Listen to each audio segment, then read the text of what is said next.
Welcome to Wellbeing with Manny in conversation with. What we hear and what we listen to throughout our day can shape how we feel. If we feed and nourish our soul with wholesome conversations from everyday people, filled with positive stories that people can relate to, we may feel less alone and even inspired. We're all working through our own stuff, and sometimes you need to hear people's failures, successes, and everyday struggles. Wellbeing with Manny in conversation with is talking to everyday people about how they have journeyed life so far, with hopefully some amazing take-homes and some top tips for you. Thanks for joining us each week for another amazing conversation. It really is all about talking. So think, reach out, talk to somebody. Who will you have a conversation with? Hi everyone, and welcome back to the channel. This is Wellbeing with Manny in conversation with. So today we have a really special episode. So this is our special bonus episode, and we're going to really focus on our vocal well-being with the amazing underline highlight, Dane Chalfin. Thank you so much for chatting to us today. Oh, Manny, thank you so much for asking me. So you really are my go-to for a lot of things, mainly vocal, but a lot of things. So just for people that don't know you, if you just want to introduce yourself and what it is that you do. Okay, so I'm mainly a commercial vocal coach. I work in the West End, musical theater, TV, film, and the recording industry. But I suppose the bit that you're going to want to talk about is I've been working in voice clinics since 2003. And have had sort of official contracts with the NHS. I'm a private consultant for lots of other ENT clinics, and when it comes to, getting cameras and pins and needles and electrodes and ultrasounds in people, I've been pretty lucky to get to do it with some really great teams, and also at this point with a couple of thousand singers. So my perspective on the way I work commercially has changed a great deal because of that sort of clinical experience.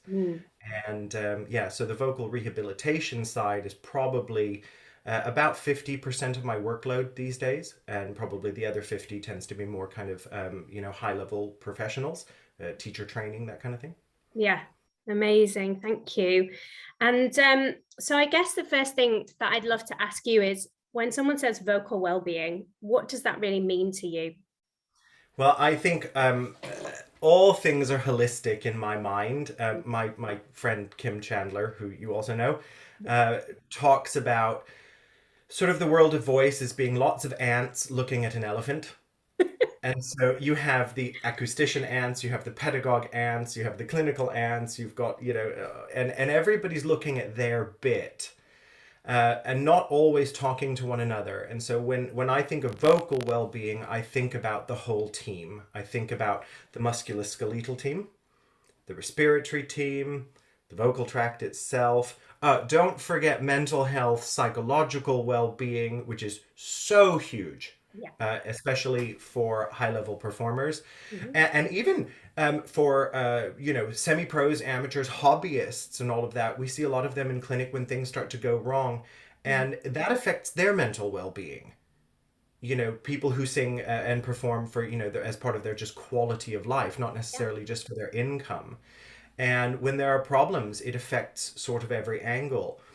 And when you look at it from a team perspective, you realize that, the physio sees one thing, you see a different thing, the psychotherapist sees another thing.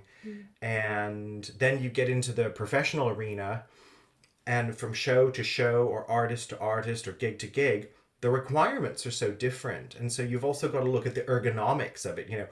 Are you wearing a diabolical corset? I'm looking at you, Hamilton. Excuse me. Or do you have half the set on your head, Lion King? Yeah. Can you even hear yourself? All the gigging party bands in the world. Yeah. And how do you cope with the workload as well? Because sometimes people are just being asked to do too much. And I think the big problem, and I think this is where people treat voice slightly differently, especially kind of in the industries, because it's a muscular system, but it's a muscular system you can't see. So if you've broken your ankle, everybody knows you've broken your ankle. You've got crutches, you've got a cast, whatever. And so nobody expects you to dance on a broken ankle, Hmm. which is like, duh. But nobody can see, unless you're lucky to be in a clinic, Tori Burnett, who's, my boss and the world's greatest speech therapist, in my opinion, unless she's got her camera up your nose and we're both there looking at the screen, assessing what's going on in your muscles. Mm. And then, of course, we've got our ENT consultant who's looking at the tissue. We see stuff and we go, yeah, that would be insane to ask somebody to perform in that current condition. But company managers, producers, bandmates, MDs don't have not that through ill will by any stretch of the imagination. I don't think anybody wakes up in the morning and goes, I'm going to be a jackass to some singers today. But I think that because they can't see it and they lack that education, that translates into really unrealistic expectations of the singer. Yeah, absolutely. And so, and there's so much to unpack there. I think something that kind of just jumps out to me is that difference between the physical injury and that vocal injury, or just the time that we need to heal, whatever it is. What would you say has changed or needs to change in terms of attitudes of that? That's the thing. It feels like, yeah, we're all talking about loads of stuff and we're all in a world at the moment where illness is a big thing. So Oh yeah. yeah, what are your thoughts on where we've come from, where we're going to? Has anything really changed? I think it's changing an individual at a time. Yeah. Yeah. I think the industries on the whole haven't changed a great deal. I think there's a lack of dialogue. I think there's a lack of education. Ultimately, it comes down to money. Yes. Money and inconvenience. And so if you're the person paying the bill, it's your money and your inconvenience at the end of the day, when somebody can't perform. But the the the physical manifestations of voices that are in trouble are so multifactorial. So it can be a musculoskeletal problem. You can have an injury to the knee, which then affects the hip, which then affects the ribs, which then affects the neck, which then affects the vocal tract. And so you sort of, you're chasing it up that sort of kinetic chain. You can have inflammatory issues, whether those are from overuse. So if you've got angry vocal folds just because you've been using them too much, but also, you can have inflammatory issues from things like acid reflux, seasonal allergies, colds, coughs, illness. I mean, COVID has been it's such a deep well that we're not really even anywhere near the bottom of, because we're seeing, especially with long COVID, so many inflammatory sort of responses that people are having. I mean, I had COVID and long COVID, and had some reactive arthritis from it. I mean, it was affecting my hips and all this kind of stuff where, people were scratching their heads going, this is a very odd presentation and we just don't know enough. But also, you can have psychological issues as well. And this is the thing that I think people really don't often understand. And there is good science to back it up, Yeah. which is that you've got a couple of different kind of neurological motorways into your vocal tract. One goes into kind of fine motor control, it's how we hit the right note the right way. But you've got another big one that goes straight into your emotion and memory system in your brain. And what's really interesting about this is that the more we've looked at the mechanics of vocal tracts and singers, the more we realize that singers, when they're at their most sort of happy and healthy, just mechanically, are using lots of what we would sort of call emotive gestures in their throat. So when you look at a throat when it's crying or laughing or calling out or whatever, we see those same kind of muscular patterns happening in happy singers. But what happens when we go through a chronic stressor or an acute trauma is that socialization kicks in. And so we learn from a really young age that, mum tells us it is not appropriate to cry in Tesco's. And it is not appropriate to giggle at a funeral. And, we learn how to keep it down. And some of the muscular strategies that we use to repress our spontaneous emotive voicing, if they're held on for long enough, they start to habituate. And then they kind of, it's a bit like in the car, when you're doing your just I'm keeping my shit together sort of Yeah, approach to yeah. your life in your throat. It's a bit like putting the handbrake on in your car. So you see muscles that kind of pull up, back, and kind of lock into position. And that reduces the mobility, the free range of motion in the structures in the vocal tract. And then the voice starts to feel labored. The range might decrease, the stamina decreases. And then we get the poor singer in the voice clinic going, what's going on? And you look at it and you go, well, there's a bit of a muscle tension imbalance going on. And you go through the case history, you say, okay, what happened around the time that your voice problem started? And that's usually when the Mm. tears happen, and that's when somebody says, oh, well, somebody died, or I had a bad breakup, or I lost a job and my finances were, messy. Mm. And all those sorts of things that can affect the muscular behavior means, your voice isn't going to operate as freely. And then if you're still having to gig, you're having to find new muscle strategies to compensate. Yeah.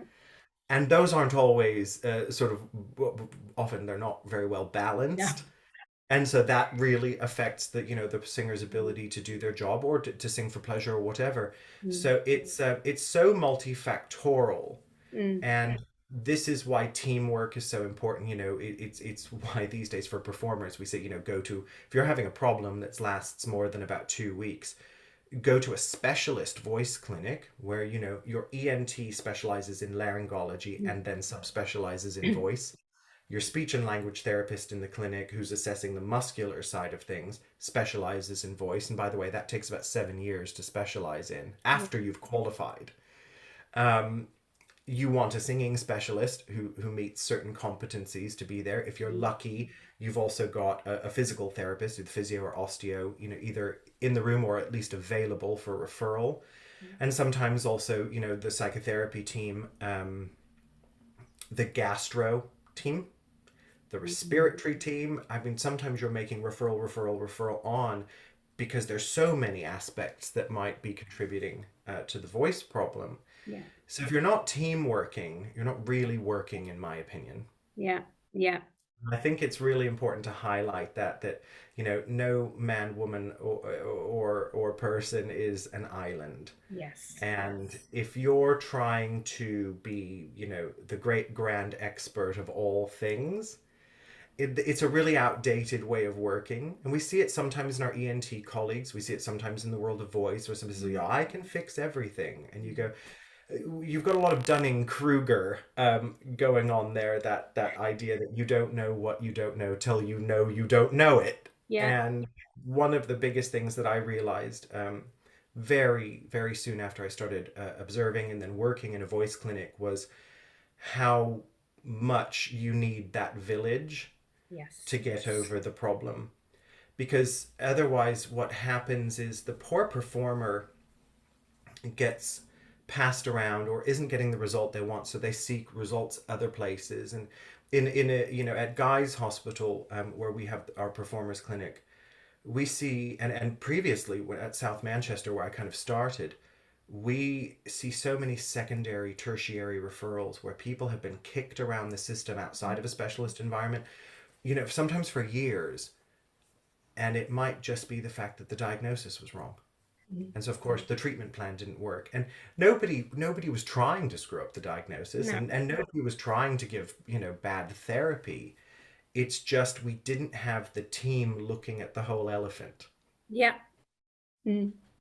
And the thing that I think, in terms of a practical way to go forward with that, for certainly for the students that I'm singing, so people who potentially don't have access to all of that at the moment, is a really hard thing, because actually one of the major things, apart from the symptoms of COVID, what's happened is obviously referrals and waiting times. So, with your support and help, I've managed to refer so many of my students in the past to South Manchester, and it's been so successful. We've had a really good connection. They've copied me into emails, and it's just been really great to know how I can help support them under the guise of somebody who does what I don't do.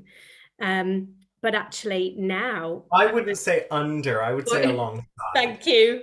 Because you have a skill. I think singing teachers have to remember you have a skill set that the Yeah, clinicians don't, and so you are sure. an equal member of that Yeah, team. sure. Walking alongside. Thanks for reminding me of that, actually. So now when I've got students who are presenting with difficulty, it's tough for someone like me to know if I refer them, they're going to be potentially gone before I'm going to be able to work alongside someone to support them. So that's tough. So I wonder, what are your thoughts on things, practical things that people can do now? What things might be available to them now to help them if they are struggling with either if it's effects of COVID or even just emotional issues, which I'm definitely seeing more of. Yeah, me too. I think that this is where organizations like Help Musicians UK come in. Mm. So Help Musicians UK, if anybody doesn't know, is a performer, specific charity, and they do lots of wonderful work. But one of the things that they do is to provide funding for people to get private referrals or specialist help if it's time sensitive and wait lists are problematic, or if they don't have access, let's say, to a performer specialist clinic in their local area, to get online and to work on Zoom. I think that's the first port of call, actually. If waiting lists are high, if you can't get the sort of referrals you need to get, then funding through somewhere like HMUK can solve the financial and the sort of the time-based problems in certain circumstances. There's also a wonderful organization called BAPAM, which is the British Association for Performing Arts Medicine. It's a free service, again, total registered charity. They will give you an appointment with a performing arts specialist GP who can look at what's going on. Now, the way the NHS works at the moment is your local GP holds the purse strings. They're the bank. And so sometimes, and I think I've seen this a lot in the years that I've been doing this, a long time, longer than I care to admit. Is that a performer might go into the GP and say, "Oh, I've got a problem," and the GP looks at them and goes, "I'm not sure I want to spend money on this." Mm. Not because they're mean or they're nasty, but just because they don't understand kind of what a problem this can be for people, and they've got a limited amount of money. So they're going, okay, I've got a certain pot, for cancer referrals and that kind of thing, and I've got an 18-year-old performing arts student going, oh, I've got a poorly voice, and they can be quite dismissive, and that can be Yeah. really emotionally tough for the performer. And I think that's where an organization like BAPAM can really help. They will assess the client, give the client some leaflets and things, that they can also take along to their local GP. Often they'll do a letter to say, we've seen you're a very pleasant patient, blah, blah, blah, blah, blah. This is what we would recommend. And what tends to happen in that situation is when you have one GP asking another GP to do something, they're much more likely to comply. Yeah. Yeah. So BAPAM is a really great port of call to get your initial sort of advice and to start that process going. The nice thing now is that our clinics are open again. Yeah. We have got to the point now where we are seeing people in the voice clinic again. The waiting lists, depending on where you go, are not as high as you'd expect. Okay. Given that, because especially when you're looking at a specialist clinic like a voice clinic, Yeah. that there's not as much traffic through a voice clinic as there might be through an asthma clinic, for example. So BAPAM and HMUK are where I would go. There's also the Royal Society for Musicians, the RSM. They will also provide funding for people to get sort of specialist care as and when they need it. Mm. And student level performers have to remember that just because they're students doesn't mean that they don't fall into that elite performer category which warrants specialist treatment, because they're spending a lot of time and money Yeah. training to go into this extremely important and very lucrative industry. And that's the other thing we have to remember. The performing arts industry is a huge business, and so it's not to be sniffed at. Yeah. It's a massive part of our economy, And they have to remember that, it doesn't exist without people who are there to perform. Mm. And they are the next generation of those people. Yeah. So they do deserve every bit of everyone's respect and specialist care as much as, any charting artist does. Yeah, absolutely. Well said. Thank you. No, it's true though. I mean, I see that a little bit at the moment, that there feels like a real hierarchy out there of, and even because I obviously teach at university and not a drama school, there's different kind of levels that Mhm. people either put themselves on or they feel is put upon them. And I sometimes listen to some of my students and think, you're really brilliant. And I Yeah. hope that the opportunities are there for you. And we obviously do what we can for them, because I hear them and think, yeah, this is your world too, Mhm. Um, so the one thing that obviously the impact of COVID vocally, I think, is something that I've seen a little bit, especially and I might just ask you specifically as well, just because a lot of students have pointed it out. It tends to be the higher register in the sopranos, particularly. I've got a couple at the moment who just feel as if that is either not there, not strong, and they're doing everything that we advise them to do every day in terms of their practice. And is that something that you've seen, that there's kind of sections of the voice that just have taken more of a beating, as it were? Um, what's interesting about any voice that sort of takes a beating Mm, is that it's always the extremes of mm, sort of range register, setup that go first, mm, almost always. And so that's not uncommon. There's a couple of things that are sort of COVID specific that I've observed. Now, mm. again, I don't think we've got good data on this, so please Yeah, don't take this as sort of the gospel scientific truth. This is really just my observation. which is The almost just coughing. as good as. Well, see, what's really interesting about that is that I don't subscribe to that idea. Being scientifically minded, the whole premise of being kind of scientifically minded is you come up with a theory Yeah. and then you try and prove yourself wrong. Yeah, I mean, we could do a whole episode on that mentality of things, yeah. that being invested in being right versus wanting to prove yourself Self wrong wrong. to keep learning. That's quite a big issue, but I digress. Yes. So back to COVID. So what we see, what I've observed, the coughing is a Mm, massive problem because remember, coughing creates collision on the vocal folds and makes things angry. So it does take a while for kind of soft tissue to settle down again. And the problem is that singers aren't always very good at resting. And so there's lots of voice rest is an interesting thing. I mean, that's a slightly different topic as well. But there are a couple of instances which we really do advise voice rest if you've had a vocal fold hemorrhage or something like that, post-operatively, but also with laryngitis. And there's different kinds. There's bacterial, viral, fungal, and then use-based. mm, And coughing, uh, and with COVID, we get into that viral and use based kind of area where we've just got collision, collision, collision, collision. And the problem with inflammation is if you don't let it settle down, it stays angry. mm, So we've got to be sure that our singers are resting appropriately if they've had a long cough. The other thing is that coughing, violent coughing, and I think a lot of us who've had the full whammy sort of version of COVID have coughed our guts up for weeks on end.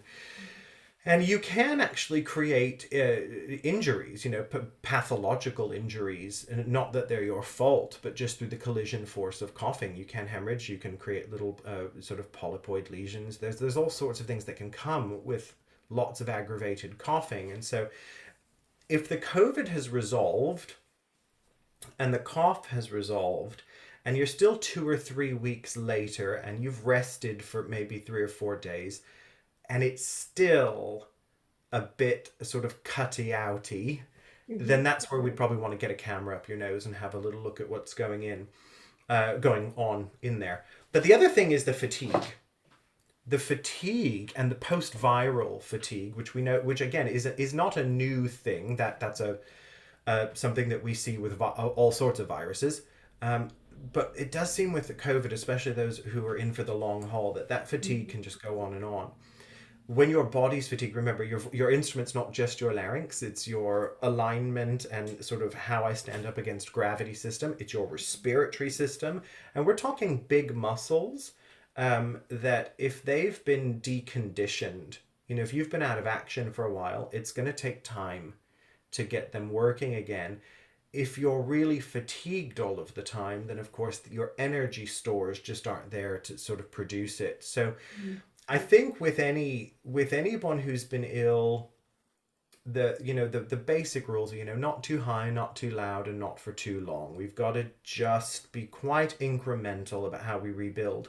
Mhm. But also, this pandemic has created a problem because everybody was pretty much out of action for 18 months. Mm. And what's really interesting about that from my perspective is that let's take our West End performers, because I'm inundated with high level, performers who are previously have actually been really nicely set up. Everything's working, and shows are reopening and they're getting back on stage and they're calling and going, I'm just not able to do what I did before. And it sounds completely obvious when you say it, but there's no substitute for 8 shows a week. No. You cannot produce the physical output of 8 shows a week in your bedroom. Yeah. You can try, but you can never get anywhere near what goes into that Yeah. experience. And so that rebuilding and reconditioning work is happening a lot. I've had, pop artists who've had to go back out on tour, who have just gone, whoa. Uh, I I had a couple of really smart ones who got in touch about 8 weeks before their tour and went, right, can we start our rebuild process? Yeah. And that's been very incremental, to the point where, I had one where she said, okay, what do I do? Well, I want my daily routine. She's very athletically minded, and I said, okay, well, we're going to start with a 20-minute set. And you're going to do it. You're going to set up, your home PA and all of that, and you're going to put the backing track on, and you're going to give it full whammy for 20 minutes straight, Mm. and then you're going to do that again later tonight. And then every week we built it up by 5 minutes. We added 5 minutes. Then, as that was getting better and better, every 3 days we added another five, until she was doing her whole set, in her little makeshift home performance arena twice a day. Yeah. And when she went out for, she had 3 back-to-back dates and then a couple of days off, and she was quite nervous. She was like, I've got 3 shows in a row plus travel. And I went, if you can do your show twice a day happily, where we got to, then that 3 days isn't going to be a problem. And it wasn't. She behaved really well. She looked after herself, and at the end she was like, I'm so glad I did that work. Now, the flip side of that is that we've seen several artists who have gone, could I just book in for a lesson? I've got a tour, and it's 2 days before I start. So could I just have an hour to sort of get back? And you go, okay. You realize that you are an athlete, and Yes. an athlete isn't going to go to the Olympics having trained for a day. Yeah. So singers have also got to do, we can give them great advice, but they also have to be responsible Mm. for their own mechanical upkeep to a certain degree, and be sensible and be athletically minded if they want to survive. Yeah. Well, that just went straight through my mind as soon as you were talking about that. I was just going, who does a marathon? And an hour, one day before, they Right. call up Mo Farah and go, can you just give me a top tips for an hour? Like, that just doesn't happen. Right. The work has to happen. And the students, they were, even if their courses were being allowed to continue, Yeah. they're doing everything online. They're doing it at home. Working from home has, I mean, for some of us just don't give up, but and will make as much noise as we need to at home. Neighbors be damned. Yeah. And some of us get a little bit sort of, oh God, I had one West End performer who was just like, I have to hire a rehearsal space just up the road from me to go and practice, because my neighbor on the adjoining wall will literally bang and make noises back at me, and that's so intimidating and awful. So, but even in those situations, you're not out, you're not being as physical, you're not being in with people, you're not up in that sort of performer mode. And that really does take time to recondition. So I think being really graceful with ourselves as we rebuild is so important, not putting a lot of high expectation on immediate result, trying really, really hard not to look backwards. Yes. I mean, I am so a kind of a what's next kind of thinker. Yeah.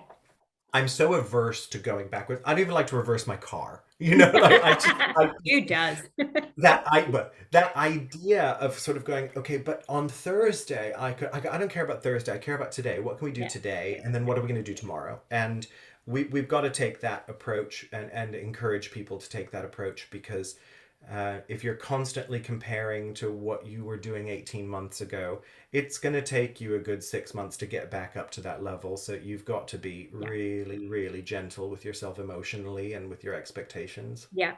And coupling that super on brand for this show, your whole holistic well-being of looking back and going, but I did, but when I was, it's actually, no, what am I doing today? What am I doing tomorrow? How can I make today and tomorrow the day that I want it to be? How can I be the best today, the best tomorrow?